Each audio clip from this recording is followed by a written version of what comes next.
Hi everyone, this is Drew versus Pranav S. Played on the 27th of October 2018. Let's get into it. So we got a Queen's Gambit. So far so good. Bishop F4, yeah, it's fine. A6. I mean, it looks like White is worried about the knight jumping into B5 with this, bishop attacking C7. He's worried about this sort of thing.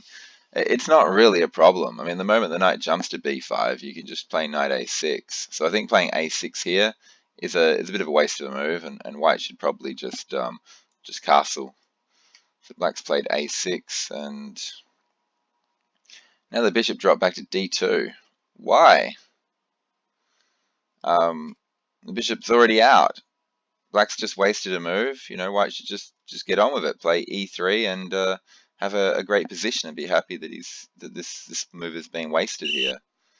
But I don't understand bishop d2 at all. It's like he's worried about this pin or something, but the bishop's already developed to e7, so there's no danger. That's a very strange move. A6 you can understand at least, because it's trying to stop a particular tactic. But bishop d2, yeah, I can't say I agree with that. Knight bd7, yeah, it's solid. I mean, can you take here now? The point is, now that your pawn's on a6, you can probably get away with taking on c4 and then following up with b5 to defend your c-pawn. I mean, you're still giving up the center and allowing e4, but you win a pawn. So black probably should have just taken the pawn. Now e3. So white brought his bishop outside the pawn chain, brought it back inside the pawn chain, and then closed it off. Yeah, this is just giving black too much freedom, and I'm very happy with black's position now. Now b6 was played. Yeah, if you're going to play b6, you probably should. Maybe you should just wait. I think black should probably just castle here and just wait. Or the idea is to play c5, because you don't really want to play b6 too soon. The reason is I'm thinking that white could probably just take in the center here, and eventually black's gonna have to take back with a pawn at some point, or straight away most likely. And then the bishop doesn't really want to sit here anymore because it's just running into a pawn. And so what that does basically means the bishop really wants to come out this way now, because the line's been open, and this whole b6 move is just a wasted move, and it creates a hole in c6 as well, and the rook can come onto the c file and cause problems this way. So as white, when your opponent does something like this, b6, then taking this pawn is usually a good idea. Bishop d3 was played. Yeah, black probably should take this pawn immediately, just so his bishop is going to have a nice long diagonal. And he did, yeah. Because if he just castles here, then white can still close that line off. It's all about the center, fighting over these center squares. So black took, white took back, and then black goes bishop b7. Notice that black waited until the bishop came to d3 before taking this pawn. So he's trying to gain a free move. So this bishop had to go here, then it had to go there. The downside is he's given up the center, but that's not really an issue because this bishop is incredibly powerful. And black, I assume, is planning on playing something like c5 and putting pressure on the center that way. White castled, black castled. White played rook e1. I mean, the idea seems pretty simple. He's going to try and play e4. But the thing I'm worried about is c5 here being played. It's a bit of a problem. I don't know what white can do about it. Maybe rook e1 is fine. Okay, so now rook c8 is played. Can he play c5 straight away? Does he need to have the rook on the c file? The reason I'm saying this is since in some situations the rook wants to go to d8 or b8, it doesn't actually want to be on c8. It does look like it wants to be on c8 here, though. Okay, e4. Things are getting a bit dicey here in the center. After this pawn comes up, yeah, white won't be able to take because the knight will take its place and put enormous pressure on the c pawn. But I think e4 is fine because you can threaten to bang off e5 straight away. The black played b5 now, and the bishop needs to move. So bishop d3. I think he can get away with this. And then c5. Okay, white's in a lot of trouble. He has to play aggressively here. Probably e5 straight away is the way to do it. Get the pawn out of danger from the bishop and the knight. Because there are things like b4 and c4 being threatened, or both c4 and b4, kicking these two pieces away and then winning this pawn. So I would suggest e5 here in this situation, and this knight has a tricky decision to make. I mean, if it goes to g4, you might be able to play something like h3, and yeah, black doesn't really want to run back here. I think white's just winning, or white just rips the knight off. Maybe there's an in-between move. Maybe he can take here first, attacking the knight and threatening. Is he threatening to grab this? There's a lot of defenders. He's threatening to grab this, followed by grabbing that. This is complicated. So I'm not sure. This requires quite careful calculation to make sure that you're okay here. So for example, takes, and then bishop takes, and this seems like it's defended. What's the material? It's equal. Okay, the engine likes black's position, thinks black's a little bit more than half a pawn up. I think this is quite playable for white though, by the looks of it. Okay, so what actually happened? Okay, so yeah, the other thing is if black is too worried to go into this variation, knight d5 is the only other move here. And and white, can white play something like bishop back here? I'm trying to do this plan of bishop back here, queen there, and trying to get in here, sort of thing, and create like a weakness and create a bunch of dark squared weaknesses that way. It's a pretty common plan. The engine is saying queen b1 and putting the queen and bishop on that line, threatening to grab this pawn here. The problem with this sort of plan is it can often be answered by g6, trapping your bishop on h7. But it looks like white can just trade his bishop for 3 pawns and then have a perpetual check at the end if he wants. So queen b1 seems sensible enough. Okay, let's go back. He didn't play e5 though. He played d takes c5. Oh gosh, that looks really bad because this is what black wants. He wants his knight coming to c5. In fact, that's what he did. And now he's got 1, 2, 3 pieces all attacking e4. And on top of that, he's attacking this bishop twice with both the knight and the queen. And on top of that, he's threatening b4, kicking this knight away from the defense of this pawn. So even though white's got enough defenders for the pawn right now, in a moment he won't. There's also dangers of after the bishop moves, the knight just jumping into this hole because it's backed up by the queen. So this is just great for black. White absolutely needs to play e5 here.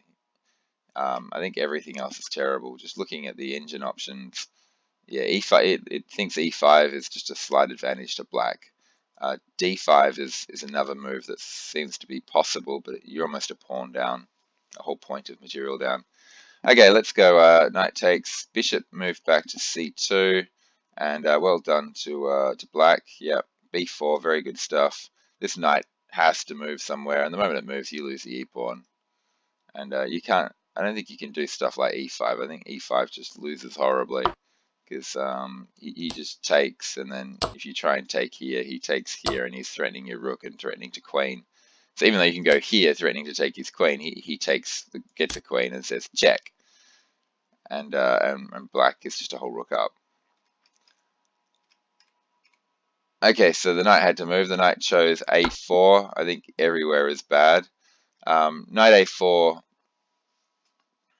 puts the knight on the edge of the board. I don't think I like it too much. Or I mean, Black can actually swap knights off because that lures the bishop away from the defense of the pawn. And so black has swapped a couple of pieces off. Maybe to e2 might be a little bit better because then you're keeping pieces on the board. It's tricky. There's no real good move here. Knight a4 was what was played, and after, oops, knight 8, knight takes, bishop takes. He played bishop in here. Is knight in there a bit better? Well, a bishop in there threatens to just grab this knight, and then the queen wouldn't be able to take back because you lose the d2 bishop, so you end up doubling his pawn. So this looks pretty good to me. Rook c1, okay, that doesn't really address the problem at hand. Although what does, to be honest, this is it's a yucky position. And I'm not sure how you can scramble it out of this. Bishop f4, bishop g5. Rook c1, I guess, is as good as any. And then, yeah, can't black just simply go chomp? And after this, then these pawns are pretty wrecked. And black just needs to get his queen out from between his rooks. You know, is b6 a possibility, or is that just running into bishop e3? It might be. Maybe the queen can jump to d5 and threaten to, you know, run across to f5 or h5 or something. There looks like a pretty good spot for a queen. The idea would be if you can get the queen to there, you can then play, you know, maybe rook d8 and then throw the bishop onto d6 and use the queen and the bishop to both target the h2 square. He didn't do any of this though. He didn't chomp the knight. He played queen d6, which gives white a chance to get his pieces to stop this from happening. Maybe bishop e3, maybe queen e2. No, queen e2 can't be good. He just takes the knight again. Yeah, maybe trade a couple of rooks off. Though white doesn't really want to trade. This is tricky. I mean, yeah, bishop e3 is the move that I'm thinking of. That way, if he takes the knight, you can take back with the queen. Whoops. Like this. And if he takes queen first, you can probably swap rooks and then take... No. That is tricky. Even if you do play bishop e3, what if he takes here? Oh no, the bishop defends c1. Okay, yeah, you can take with the bishop. Silly me, the bishop's still defending c1, yeah, so you can stop your pawns from getting doubled. What did he do? He played knight g5. Well, okay, that gets the knight out of danger and threatens to take the bishop. Yeah, that looks like it's an okay sort of idea. Can he take on c1 or something? I mean, black can trade off a bunch of pieces. It's just all about finding the right trades. Here he chose to play bishop back here, which I think is fine. Rook f... What? Why is the rook running away from the half-open e-file? This isn't in danger. This doesn't need defending. This is just taking a rook, which is a pretty sensible, pretty decent piece, and putting it on a pretty awful square. Well, I'm thinking some sort of queen move. Although I'm a bit worried about putting the queen here on account of something like bishop d3. But that's probably not a problem. Can't play queen b6, you lose your bishop. Maybe the bishop just needs to move, full stop, back here or something. Or maybe knight back here. It's a tricky one. Okay, so rook f1, yeah, yuck. Bishop h5 hits the queen. Maybe the queen should just move here. So it gets out of this pin, so the queens can't be swapped off anymore.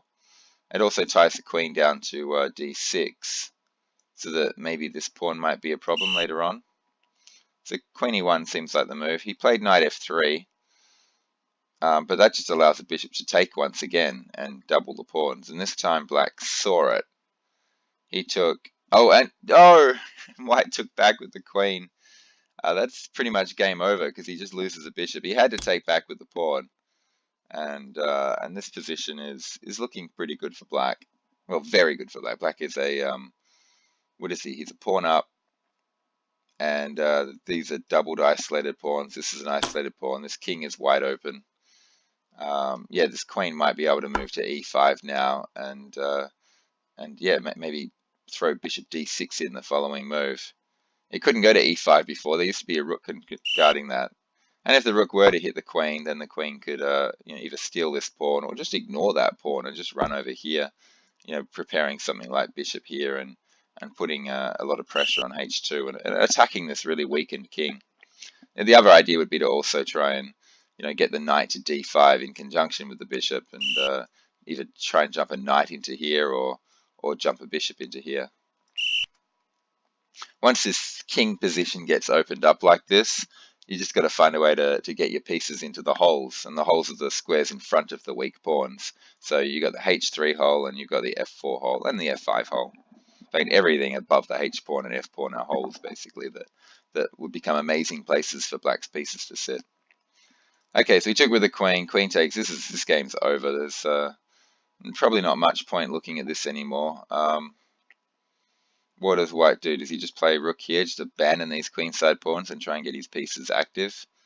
Is some sort of rook lift, even that doesn't work. I don't know, rook here, here. Oops, the queen. Even rook lifting is very difficult here. You don't want to swap it off. The engine is saying swap pieces off. When you're losing, looking at the engine suggestions often isn't a good idea. The engine doesn't take into account the fact that the practical point of wanting to keep pieces on the board. Queen here and just abandoning these pawns is probably the best way to play. White has to try and find some way to lift his rooks up above his pawn structure and get at this king.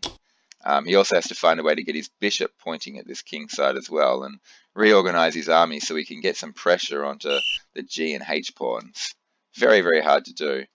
Playing rook c2, which is what he did, is just doesn't achieve that. It just throws away a whole bishop, and black doesn't miss this sort of stuff. Takes. Now he's a bishop and knight down. The rest of the game is kind of pointless. See, b3 is just a wasted move here.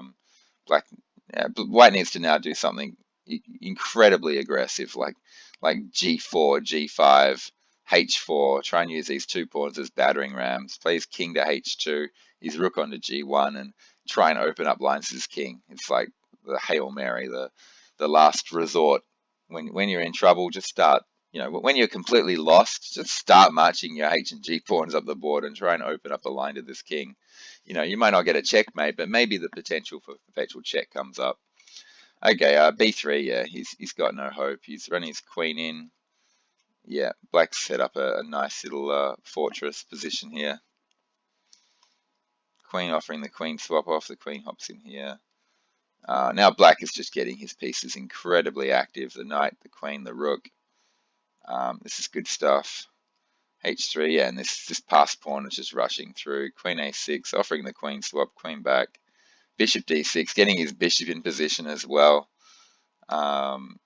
Yeah, and king h2 walking into a discovered check. Can't imagine that. Yeah, rook here attacking the queen, rook there pitting the rook to the king. And yeah, now the game's over. Once the king takes the rook, it's going to be checkmate. Okay, that was actually very well played by black. Black maybe missed a couple of opportunities to win a bit quicker, but he didn't make any blunders at all. There was not a single bad move by black in this game. Not a single mistake anyway. A few inaccuracies, but maybe he was just trying to play it safe. So great job to Pranav. That's just well played game. And Drew needs to stop throwing away free stuff. Well, it all started here with this pressure down these files here. As you can see, black's position is just so good here with the knights and the bishop and everything attacking the e-pawn, and the rook on the open c file, the queen coming down here, the hole in d3. This is just a good example of how to arrange your pieces into aggressive positions and have them working together towards the same goal. Okay, so I hope everyone enjoyed that and learned something. Goodbye.